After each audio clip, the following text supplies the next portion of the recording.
mais um cartãozinho verde. Aqui comigo, eles que dão show quando o assunto é futebol. Matheus Ribeiro. Oi. Pedro Crema. E aí, galera? João Braga. E aí? E Eric Lanfredi. E o cartãozinho recebe hoje os jornalistas João Carlos Assunção e Eugênio Golcinski, que vão fazer o programa com a gente. Bem-vindos, rapazes. Muito obrigado, é um prazer estar aqui. Obrigada pela presença de verdade, viu? Muito obrigado. Agradecer. E é o seguinte, gente, hoje a gente fala de Brasileirão, é a última rodada, hein? Antes da pausa para a Copa. Também tem Copa do Mundo, mas antes a gente vai falar um pouquinho sobre esse livro aqui, olha só. Deuses da Bola, 100 anos da seleção brasileira, escrito por essa dupla aqui. Meninos, para começar então, de onde surgiu a ideia de publicar esse livro? Como tudo começou? Foi na verdade uma conversa que a gente teve. Assim, por acaso, estávamos conversando sobre futebol, falando até de uma certa desvalorização que a gente estava vendo a seleção brasileira passar. Era mais ou menos a década de 90, né? E aí a gente falou, vamos ter a ideia de fazer um livro sobre a seleção? E encaixou direitinho na hora, porque foi uma coisa assim que tinha tudo a ver com o momento. O Brasil já estava tetracampeão, já tinha sido tetracampeão, e a gente falou, puxa, eu acho que vai pegar muito bem esse livro e vai levantar... E agora o livro... ficou bem interessante porque a seleção completa 100 anos em julho. Em julho faz 100 anos da seleção brasileira. Então a ideia veio lá nos anos 90, assim, mas a gente consolidou agora em 2014, por causa dos 100 anos, a Copa no Brasil. E a seleção brasileira representa muito a sociedade brasileira, é um espelho da sociedade brasileira e tem passagens marcantes assim na história. E o que é interessante é que a partir daquela ideia que a gente teve até agora, houve um desenrolar de uma história que está tendo continuidade. Esse é o prazer que a gente está tendo de ver esse livro, que é uma continuidade de uma ideia que a gente teve há alguns anos. Né? Gente, que máximo lançar bem na época da Copa do Mundo, né? E ainda dos 100 anos da seleção brasileira. Tudo se encaixou, né? Sensacional. Por que vocês acham que a seleção brasileira tem um caso de amor com os brasileiros? Eu acho que é uma coisa assim, porque o primeiro jogo da seleção brasileira já simbolizou essa relação. O Brasil era um país ainda desconhecido no futebol, praticava de uma maneira amadora, e veio um time da Inglaterra muito forte, o Exeter City, jogadores fortes, altos, quase imbatíveis, né? E aí a organização da época falou, vamos montar um time de paulistas e cariocas, principalmente para representar o Brasil, e ver se consegue fazer frente a esses ingleses. E no campo das Laranjeiras do Fluminense, né?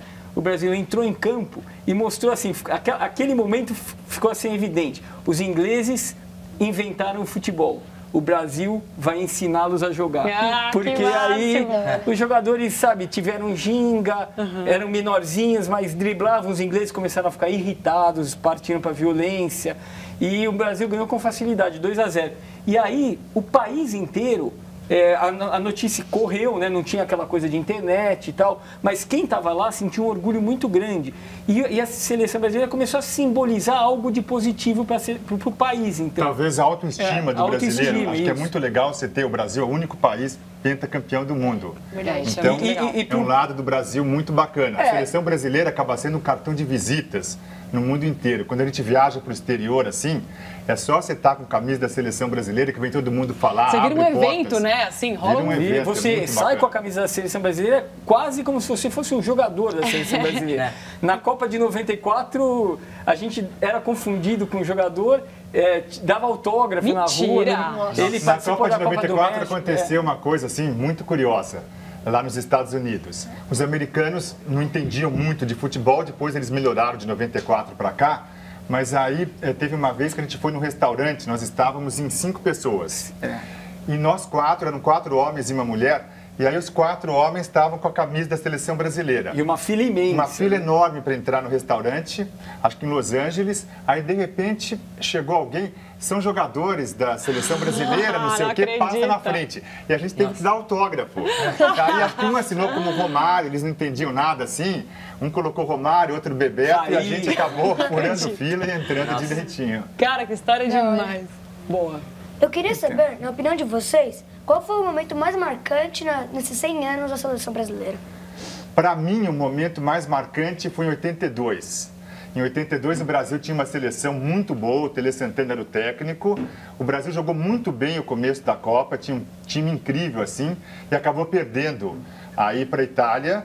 O Brasil precisava do empate naquele jogo, perdeu por 3-2, foi um jogo assim dramático, marcou muito a minha infância e adolescência, no caso. De muita gente, de uma geração. Né? De uma geração. Foi uma tristeza assim muito grande. Para mim esse foi um momento marcante, mas principalmente porque era uma seleção que jogava muito bem, jogava para frente, jogava futebol bonito e às vezes o melhor não ganha. Isso acontece muito. O futebol tem um componente, por isso que é interessante, de injustiça, de sorte, de acaso também. Nosso filósofo Pedro tem uma frase interessante. Diga aí, Pedrovski. O futebol é uma caixinha de surpresas. Tá, meu bem. É verdade. Tá, meu bem. E essa é a beleza do futebol também. Né? Mas o pior é que é verdade. Essa então, frase é inacreditável. Eu queria sair pela tangente e ao mesmo tempo falar uma coisa que eu considero a verdade, que o momento mais importante para mim da seleção brasileira foi quando ela surgiu. Porque foi o portão de entrada para tudo que a gente viveu com a seleção brasileira, porque não dá para falar, por exemplo, que 70 foi o mais importante, porque a gente esqueceria do Garrincha. Tá. Não dá para falar que 82 foi, na minha opinião, que foi mais importante, porque esqueceríamos do Pelé. Então, falando do surgimento da seleção brasileira, já estou abarcando todos esses momentos. Mas você não estava lá, né? Em 1914 não, né? Ah, sim. Tava? Não. Ah, tá bom, né? Opa, Só peraí. se fosse em outra encarnação, né? Qual a história mais curiosa que vocês colocaram no livro? A história mais curiosa? Eu acho que tem muitas, mas assim, uma delas é quando o Brasil perdeu de 5-1 da Bélgica, lá na Bélgica. Um resultado totalmente surpreendente em 63 foi. E os brasileiros ficaram totalmente cabisbaixos, assim, estupefatos, sem saber o que tinha acontecido. Mas, não diria que foi curioso, mas foi uma situação muito recorrente, que aconteceu muito com a seleção brasileira. Tomava uma goleada e, no jogo seguinte, mostrando um potencial que não mostrou nessa partida, se recuperava e dava a goleada no mesmo time que sofreu a goleada. Então, contra a Bélgica foi assim, 2, 3 jogos depois, algum tempo depois, o Brasil ganhou de 5-0, aí o Pelé chegou e falou: ganhamos com juros, né? Porque tomamos um gol lá e aqui eles não... fizemos um gol lá e aqui eles não fizeram nenhum. Então foi um momento assim de curiosidade que revela essa coisa de a seleção brasileira joga quando quer. Quando não quer, pede, mas vamos recuperar e consegue depois. Você fez 5 Copas do Mundo. Isso. Qual a sua expectativa para a Copa do Mundo aqui no Brasil? Eu acho que a Copa vai ser muito bacana aqui no Brasil. É claro que tem o problema das manifestações, eu acho que as manifestações, desde que pacíficas, são legítimas, mas eu acho que a Copa, dentro dos estádios, assim, no gramado, vai ser muito bacana. A gente tem todas as seleções campeãs do mundo que vão estar aqui no Brasil. Acho que nós vamos ter jogos incríveis. Acho que o ambiente no estádio, na Copa das Confederações, que vocês viram, foi assim, o Brasil e Espanha, foi sensacional o estádio. Na hora do hino. Na hora do hino foi muito bacana também. E aí a gente tem, por exemplo, mesmo Tahiti, a torcida do Brasil é muito divertida, assim. Então o pessoal torcendo pro Tahiti era muito bacana naqueles jogos. Por isso que eu acho que mesmo jogos que algumas pessoas acham que não são tão legais assim, por causa da atmosfera, do clima, isso vai ser bem bacana. Eu estou muito animado com a Copa dentro do campo. Eu quero ver todos os jogos e isso eu estou bem animado. Eu acho que o que é interessante dessa Copa, que muita gente criticou e que eu não considero que seja a maioria de forma alguma, eu acho que revela uma coisa, o lado do Brasil real. Seria para mim, na minha opinião, poderia ser considerada a melhor Copa de todos os tempos. Por quê? Não por ser a Copa tecnológica, mais bem organizada, mas acho que vai ser uma Copa da verdade, vamos dizer assim. Uma Copa em que vai ter festa dentro de campo e questionamento fora de campo. Então é uma Copa que vai ter bem a cara do Brasil, e é difícil você ter uma Copa assim, tão verdadeira, que não esconda certos problemas, mas ao mesmo tempo que não misture com a questão esportiva, porque a seleção brasileira sempre vai ser respeitada e admirada, mas eu acho que os questionamentos têm que acontecer. Sim. Até porque vocês viram aí os estádios muito caros, combinaram uma coisa antes, depois entregaram os atrasos, coisa, sim. Mas eu digo, mas isso não vai interferir, como não interferiu na Copa das Confederações, na devoção da população pela seleção brasileira.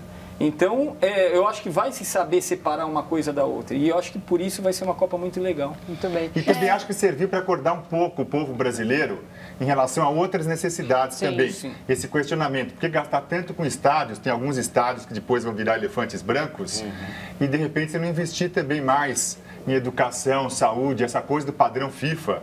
Foi uma coisa emblemática que ajudou, pelo menos, a manifestação acontecer, a manifestação legítima, que eu digo, não violenta, Sim, né? claro. Mas o povo acordar um pouco, porque diziam que o brasileiro é muito cordial, aceita tudo passivamente, então você tem que questionar um pouco as autoridades. Isso acho que é um legado bastante interessante da Copa. E a manifestação nas Copas das Confederações que houve foram lindas. Milhões de pessoas, a grande, imensa maioria pacífica, apenas levantando a bandeira do país. Ninguém estava falando da sua cidade, ninguém estava falando do seu clube. Não, o que você pode reparar, não tinha bandeira de sindicato praticamente, era uma bandeira nacional, falando de algo para o bem de todos. E eu achei que foi muito legal aquilo na Copa das Confederações. E dentro do estádio também, Dentro foi do bacana estádio o também. clima. Total. Foi lindo, foi muito A hora bonito do de hino, ver, né? era Nossa muito legal. Senhora. Agora, gente, qual foi o momento mais marcante da seleção? Mais traumático, na verdade, mais para esse lado mais triste, assim, trágico? Você já citou aquele momento triste que você ficou traumatizado. Como ele citou 82, que foi um trauma também muito grande, e para mim, eu vendo, foi disparado o mais triste. Apesar de que sempre que a seleção brasileira perde uma Copa, dá uma tristeza. É horrível, né? Ele chora sempre. Você pelo que chora? fala. Eu me emociono muito quando a seleção brasileira está em campo. Eu não sei, é uma coisa essa que eu falo dessa interação que a gente tem, para mim é o máximo quando a seleção brasileira está em campo numa Copa do Mundo. Parece que a gente sente o que está acontecendo lá dentro, vibra junto, e é uma coisa que para mim me emociona muito. Mas assim, em 50, só de sabendo sobre a história, eu acho que foi um momento mais traumático, tanto que se fala até hoje. E em 66, que o Pelé se machucou e Portugal venceu? É um momento, sabe que é um momento muito difícil esse, quando o Brasil perde, assim, categoricamente no campo.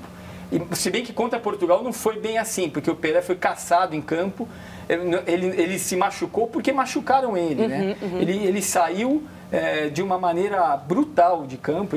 Não foi uma vez só que entrou. O zagueiro deu 1, 2, 3 vezes e aí ele saiu. Então foi triste, porque o Brasil perdeu da Hungria, perdeu de Portugal, não foi bem.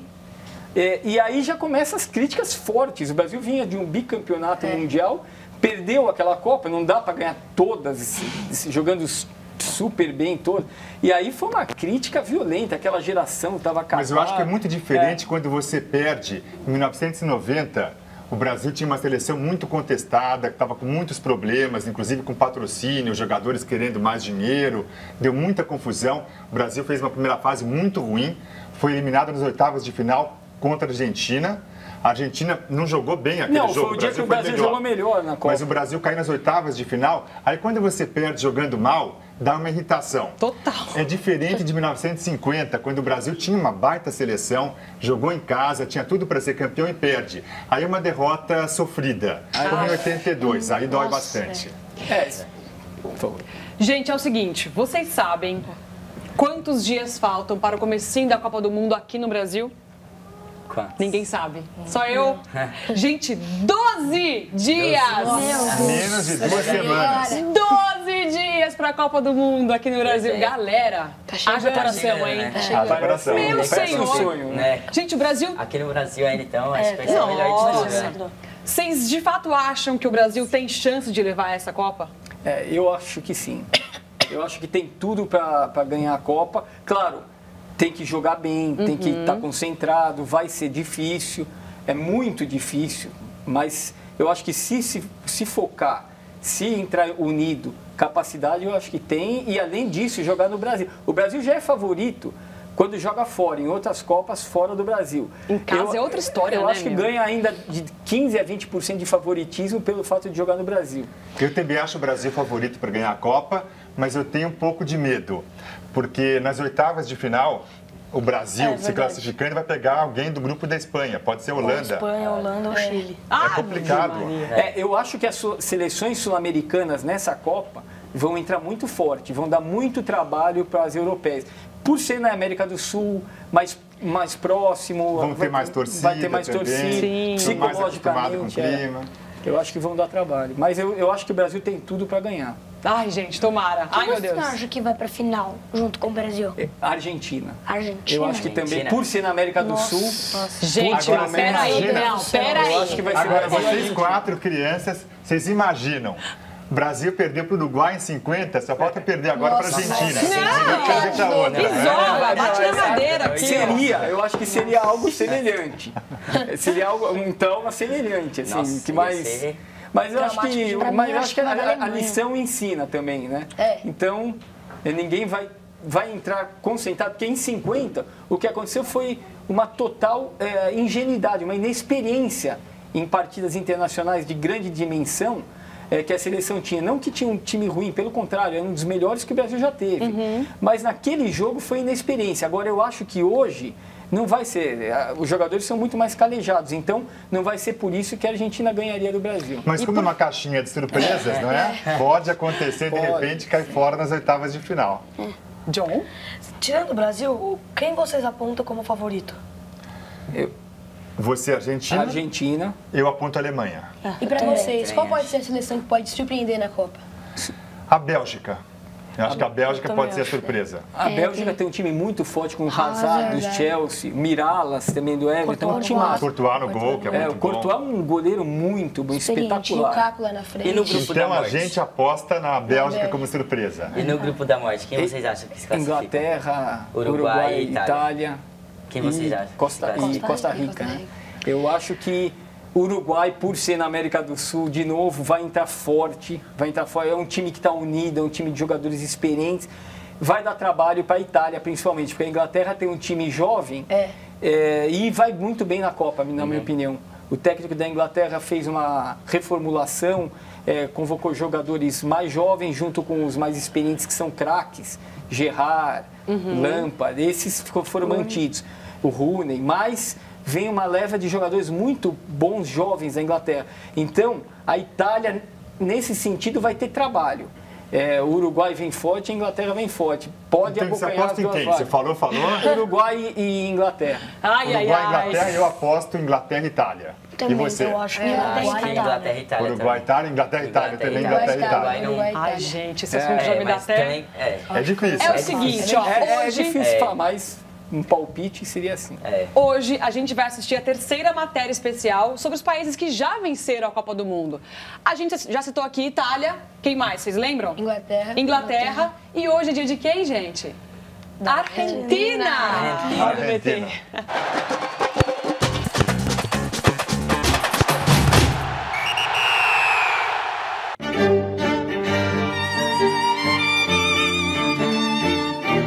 É hora de falar sobre os nossos vizinhos, que como nós adoram futebol. Brasil e Argentina são rivais até no par ou ímpar. No futebol, então, nem se fala. Mas agora eu vou deixar a bola de lado e falar de outra tradição argentina: o tango. Como foi o seu primeiro contato com o tango? Fue por el año 94, cuando Brasil infelizmente salió campeón.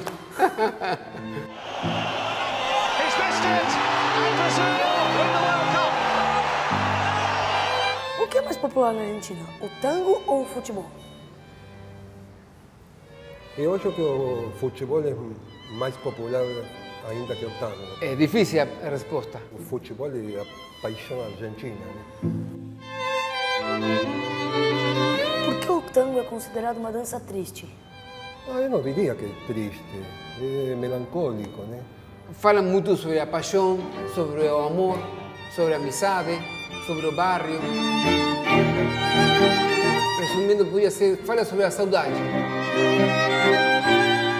Quais são as características que um bom dançarino de tango deve ter? Deve ter elegância e paixão pelo que está fazendo, ser apaixonado pela dança. Como um argentino que vive aqui no Brasil, você prefere tango ou samba? Boa pergunta, João. Eu gosto muito do samba, mas a minha paixão é primeiro o futebol e aí em seguida o tango. Lógicamente que o tango, mas adoro verte aquí en samba. A dança até que é bonita, mas tango não é a minha praia. Eu prefiro falar de futebol e por isso vou encontrar um ídolo da seleção argentina. Sorin, você jogou muito tempo fora da Argentina e agora você mora aqui no Brasil. O que você mais sente falta na Argentina? Sinto falta de muita coisa, mas é bom porque eu volto geralmente para a Argentina. Mas quando estou aqui, desde a comida, um bom assado, até as facturas, sabe o que são as facturas? Você conhece os croissants, né? Sim. Bom, na Argentina temos nas padarias, você vai e pega meia dúzia, uma dúzia de facturas, que tem todas as variantes com creme, doce de leite, nossa, né? Cada vez que vou lá, o primeiro que faço é tomar um mate e pegar uma dúzia de facturas para matar essa saudade. Sorin, você que disputou 2 Copas, a Argentina não ganha uma Copa desde 86. Você acha que tem muita pressão nos argentinos sobre isso? Tem. Vemos, a gente vem sofrendo há muitos anos, ficamos muito pertinho em 2006. Saímos da Copa sem perder um jogo, só nos pênaltis contra a Alemanha. E agora o pessoal que vai disputar a Copa aqui no Brasil tem uma pressão grande. Mas é um momento mais fantástico, mais incrível que pode viver qualquer jogador de futebol.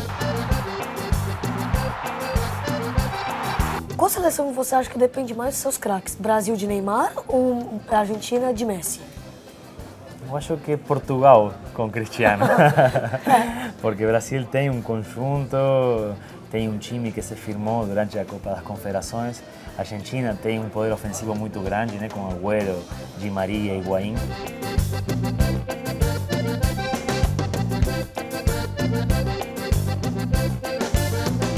Você pode me contar aqui em segredo um ponto fraco da Argentina? Aqui em segredo, só entre nós? Sistema defensivo e essa recomposição dos volantes, inclusive os jogadores que ficam na frente, tem que ser muito mais coordenado.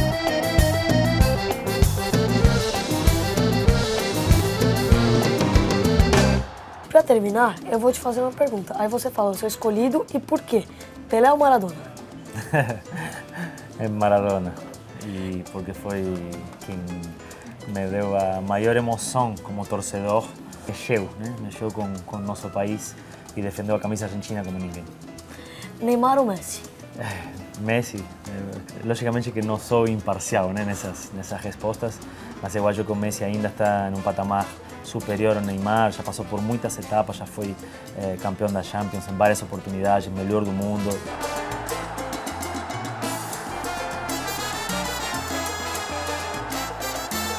Roberto Carlos ou Sorin? Roberto, acho que foi o melhor lateral do mundo na minha época, né? Talvez eu tinha coisas que ele não tinha, a raça, a determinação, mas o Roberto era um lateral muito completo, né? Uma batida de bola extraordinária. Agora, para terminar mesmo, para quem você vai torcer se jogar na Copa? Brasil ou Argentina?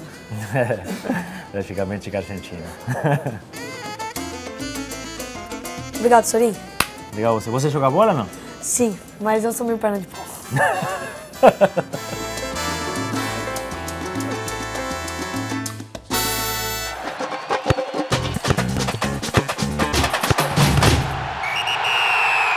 Olha, sincero você, e mandou um sou perna de pau, Sorin. Foi sincero. Mas ele falou meio, né? Perna de pau. Eu sou totalmente perna de pau. Gente, eu sou totalmente perna de pau. Você é perna de pau? Totalmente. Vixe, você também, João? Não, Eugênio. Eugênio não, ele é craque, Você é craque? Ele é craque, joga muito. Entendi. Eu também sou craque, imagina. Com certeza. Vamos dar uma olhadinha no grupo da gente. Embaixadinha eu sei. Eu não sei fazer embaixadinha, chuto mal, não consigo passar direito, não consigo cabecear. Vamos dar uma olhadinha no grupo da Argentina, gente. É complicado. No telão aqui, ó, o grupo super F. complicado. Esse grupo? Com certeza. O mais fácil da Copa, né? Tá tranquilo pra Argentina isso. Nossa, muito Ó, fácil. Tem Argentina, tem Nigéria, que é super complicado. Irã e Bósnia. Eu apostei nesse grupo que se classifica. Vê se você concorda comigo. Irã e Bósnia. Nossa, eu acho que... Eu também acho. Sim, eu concordo. Acho que a gente não tem nenhuma chance Acho de que a gente classificar. já fica em último e Irã Acho vai que- fazer. Aí a final é Brasil e Irã, ali, né? disputando Brasil e com o Irã. Argentina. É isso mesmo. galera, vamos falar um pouquinho de Brasileirão, então, agora? Vamos. É o seguinte, hoje, daqui a pouquinho, 6h30 da tarde, tem São Paulo e Atlético Mineiro. é. Pedrovski, vamos para um bolão já de cara. Quanto é que você acha que vai ser esse jogo? Vai ser um jogo bem duro, mas eu vou por 2-1 São Paulo. 2x1 São Paulo. Eric, 1x0 Atlético. você também, hein? Do lado do seu parceiro aí. John, 1-1. Mateusito. 2-1 Atlético. E aí, rapazes, agora é com vocês. 2-0 São Paulo. 2x0 São Paulo. 2-0 São Paulo. Eugênio? 3x0 São Paulo. Nossa! Opa. Caramba, meu! O São Paulo é um time que oscila bons e maus momentos, e em determinados momentos que ele joga em casa É verdade. e que É vem verdade. de maus momentos, ele, mais ou menos como a seleção brasileira que eu falei contra a joga bem. Bélgica, ele se encaixa e joga bem. O que ele tem que fazer pra ficar bom de fato, assim? Tá oscilando demais? O que precisa fazer pra se dar bem no É campo? quase um ano. Não, então, mas eu acho que o São Paulo ele passou por um problema de crescimento, problema saudável. O São Paulo cresceu demais nos últimos anos. Vamos dizer que ele se corintianizou, vamos dizer Uau! assim. Então, a pressão, o São Paulo não sabe lidar com pressão tão bem quanto o Corinthians, ainda está se acostumando. A questão que o São Paulo precisa fazer é lidar melhor com a pressão, ter mais tranquilidade quando vem um mau resultado, esperar um pouco mais, ter mais Mas acho que paciência, também a manter o falta time. de títulos do São Paulo nos últimos anos Então, mas é uma vem questão numa também. situação complicada. Mas é uma questão também que vem com essa pressão. Só com tranquilidade e dando um pouco mais de tempo, por exemplo, para o Ganso, para o encaixe do Pato. Mas eu acho que esse ano o São Paulo vai continuar oscilando bastante. Ainda demora um pouco. Mas a história do São Pedro. Paulo é cheia de jogadores que demoraram muito para se firmar. O Careca, o Lugano, o Dario Pereira. Ficaram mais de um ano para se firmar no São Paulo. Hoje, isso já quase não é possível. Bom, agora vamos para Corinthians. Amanhã tem Corinthians e Botafogo. E aí, John? Agora, esse jogo tem que ganhar, porque não ganhou do Figueirense na Arena, esse na Arena tem que ganhar, é obrigação. Poxa, Não ganha, vai precisa, ganhar. né, Figueirense, gente? Figueirense, Tá na né? hora, né? Dale Figueira. Quanto é que vai ser? 3-0 Corinthians. Mateusito? 1-1. 1x1. Eric, você? Pode ser 1x1, tá bom também. Pedrovski? 1-0 pro Botafogo. Eugênio? Placar. Acho que 2x1 pro Corinthians.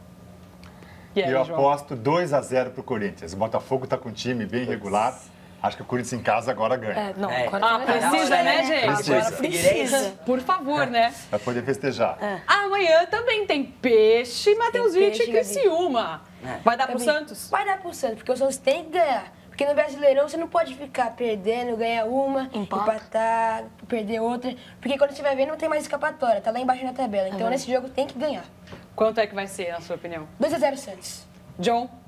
acho que 2-0 Santos também. Aí, John, finalmente, É que eu gente. cresci uma, né? Quê? Porque é o Criciúma. Entendi. Eric? 1x0 Criciúma. Não é não, Gabi? Ah, gente, sua mãe tá linda, não vou nem bater em você. Brincadeira que aqui agride o amigo, né? Não faço isso, Raquel. Pedrovski, 0-0. 0x0. Mas não sei, Aquele né? jogo delícia de Paulo assistir. Baier, 39 anos, daqueles piques. Entendi. E pra fechar, Grêmio e Ah, e Paulo. a gente não vai dar palpite? É verdade. Vai lá, vai lá. 3x1 pro Santos. Aê. Aê, Eugênio! E eu concordo com os dois craques aqui, 2-0 Santos. Muito bem, vocês são santistas, é isso? Claro.